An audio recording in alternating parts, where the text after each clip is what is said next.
में दिखाई देती, तो मुझे भी हर चीज स्लो मोशन में दिखाई देने लगी और मुझे लगा कि मुझे इन सबको घर भेजना है। और मैंने अपने परिवार से जब मैं घर पहुंचा तो मैं उनसे एक चीज का वादा किया था कि जब तक आखिरी माइग्रेंट को घर नहीं भेजेंगे हम लोग नहीं रुकेंगे। और फिर पता नहीं चला कि कब 7.5 लाख लोग जो थे हमारे थ्रू अपने घरों में पहुंचे।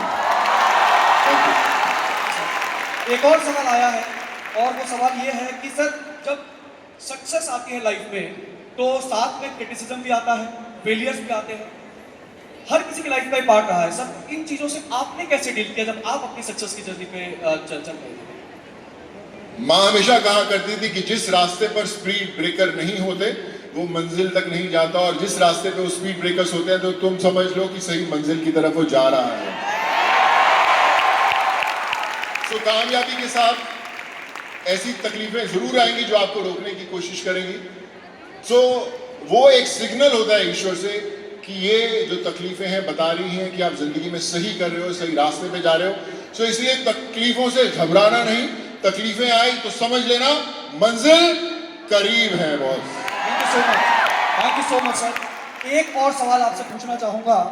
कई बार क्या होता है सर कि हम ड्रीम देखते हैं कि यहाँ तक पहुँचना है, हमारे सभी लोग ऐसा, इनके साथ भी होता है, हमारे साथ भी होता है कि ड्रीम देखते यहाँ तक पहुँचना है, वहाँ तक पहुँच जाते हैं तो फिर लाइफ इजी लगने लगती है, और बहुत कम लोग होते हैं जो वहाँ से आगे बढ़ने की फिर सोच रख पाते हैं। तो सर इसको लेकर आप क्या कहना चाहेंगे कि जिंदगी में जो कुछ भी आपने अचीव किया आज तक, इसके आगे और क्या सर, और क्या मैसेज आप हमारे लोगों को देना चाहेंगे? देखिए मुझे तो लगता है मेरी जिंदगी की अभी शुरुआत हुई है।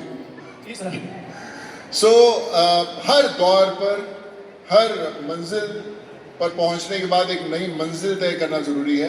जिस दिन हमें लगा कि हम अपनी मंजिल पर पहुंच गए, हमने वो अचीव कर लिया जो करने आए थे, तो मुझे लगता है उसी दिन हमारा जीवन थम जाएगा। तो इसलिए रुकना नहीं, चलते रहना हमेशा,